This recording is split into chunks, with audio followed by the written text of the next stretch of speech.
please welcome Menno van Doorn.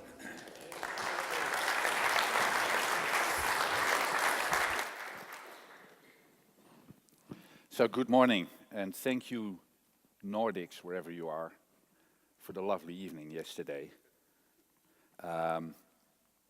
So this has been decided a few weeks ago when Michiel looked at the program and said, Menno, you know, this point in the program, people will probably be half awake. There will be the email zombies and half depressed of all the things that has been discussed the day before. So what they really would like to have is some easy stuff. And so there was I on the program presenting to you the easy fixes for the difficult issues that we have been presenting yesterday. And to be honest, it wasn't that difficult to do. I think the easy fixes I'm going to present to you are so easy that you could have easily done it yourself here, this presentation. So that's the level that we will touch in the first 20 minutes. The complexity will follow afterwards when we talk about activism and changing behavior. So most of my fixes, some of them, or most of them, you don't have to do anything. So that's the level of easiness that I would like to have achieved in my presentation. At the same time, we could have a peek at this word, the M word, that has been discussed so many times yesterday, a meltdown. And I thought, let's begin with some, to show you what a meltdown looks like. This is Chernobyl 2018, some beautiful drone pictures over here. And what can you do? Maybe after 10,000 years you will find some of Tom Rosemilia's code somewhere here, I don't know. But a real meltdown means that you need to cool down the reactor core. And I'm not sure that it does make any sense for you if you talk this in the context of fixing trust. But we didn't only talk about melting, we also talked about shifting. And the shifting trust, the positive, the upside story, is that trust is going to this decentralized and distributed systems, and happiness is alike, and trust is a thumbs up. Either people to people, one-on-one, face-to-face directly, or maybe in a chain of a block of reactions of people doing business together.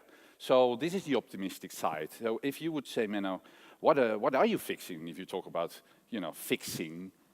Then you could say, well, are we fixing the old world? Are we restoring the status quo of the top-down institutions?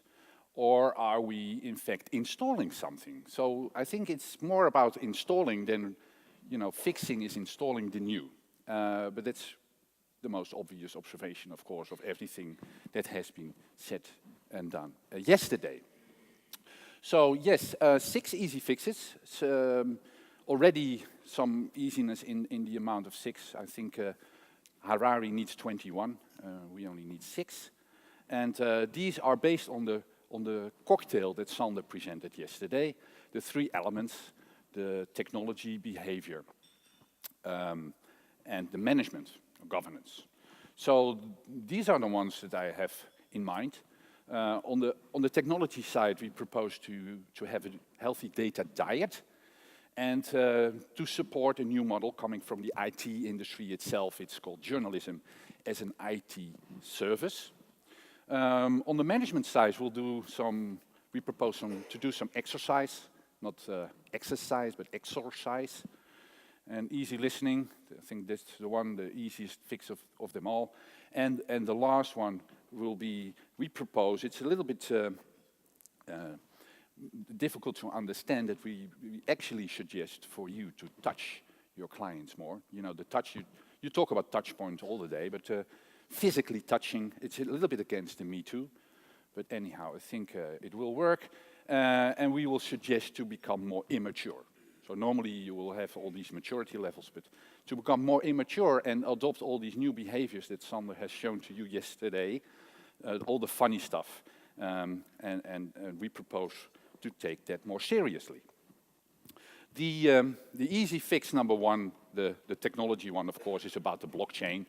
And I think in our report, I've got it over here, I think this is the most important picture. In fact, you shouldn't read the whole report. You could easily forget about it. That's easy. Only remember this picture, where you can see the data diet and the thin protocol layer that you could achieve by using the blockchain, where you could see most of the thick internet protocol that we have now is the data. And this is not a healthy BMI index, so to say, of the internet itself, because as we all know, the part of the data is the capability of other companies to make you the product. And in order to get rid of those data, actually the blockchain can help. Now people are saying, Menno, many times, probably many of you also, do I really need the blockchain? Can't we do this with any other technology? And basically I would say, I don't care. Take any technology, whatever you want, as long as we understand that this is the goal, to collectively create a more trusted internet by making it thinner and have another protocol. Others are saying, Menno, you can't have an easy fix with complex technology, because the technology is too complex. You know, there's the Bitcoin and the blockchain, and Bitcoin blockchain goes together. And basically what they are saying, they don't understand the technology at all, which is a big problem. If you're in IT, you should understand what the blockchain is all about. And therefore, I thought it would be good to start to give you a 1-minute crash course into blockchain if you are one of those people that don't want to admit that you don't understand what the blockchain is all about. Okay. 1 minute, blockchain, Bitcoin for dummies. What is Bitcoin? Bitcoin is a peer-to-peer digital currency. It's anonymous and it's decentralized. It's like being able to teleport money to anyone across the world. No, I think it's actually being teleported. It's a way of educating millions of peers to track each and every Bitcoin on a public ledger called the blockchain. When you want to send someone a Bitcoin, you publicly announce that your account is sending a Bitcoin to the recipient's account. Since the leverage is a public record, everyone knows Bitcoins are associated with each account and prevents anyone from spending money that isn't there. In the old days, you have banks to hold on for money, and they keep it locked up, make sure bandits didn't ride off with it. Okay, clear? Now we're all on the same level, okay. And of course the point is we should stop talking about the Bitcoin and blockchain. We should start talking about a thinner internet protocol, of course. The second one on the technology side is to solve this issue of the disruption of reality itself. And therefore we should all back up the fact checkers, the journalists, and the support model being introduced by the IT industry itself was presented by Jeff Bezos and Mark Benioff, because they both bought the journalist titles. I think Bezos paid $250 million for the Washington Post, and Mark Benioff just bought Time magazine.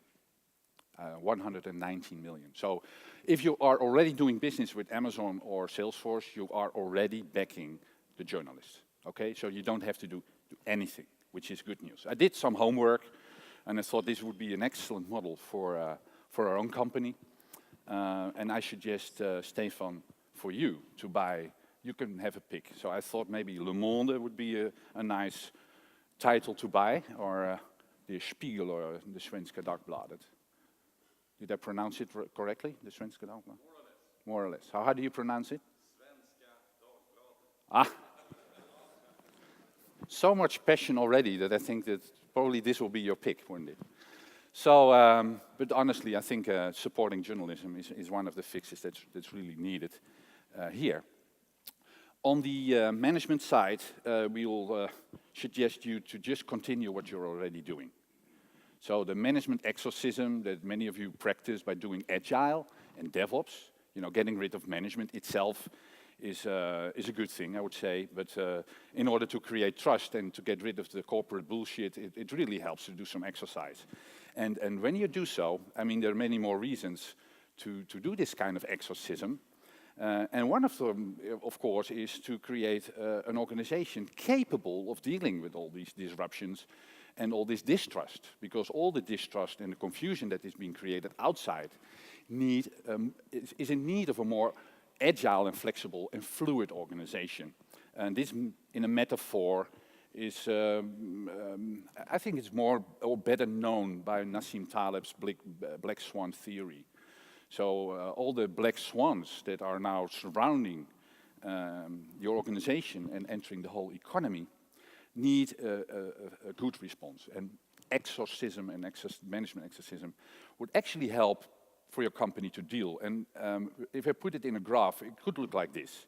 If you're a robust organization and there's more distrust hitting your organization, then you would do something and you would be back on track.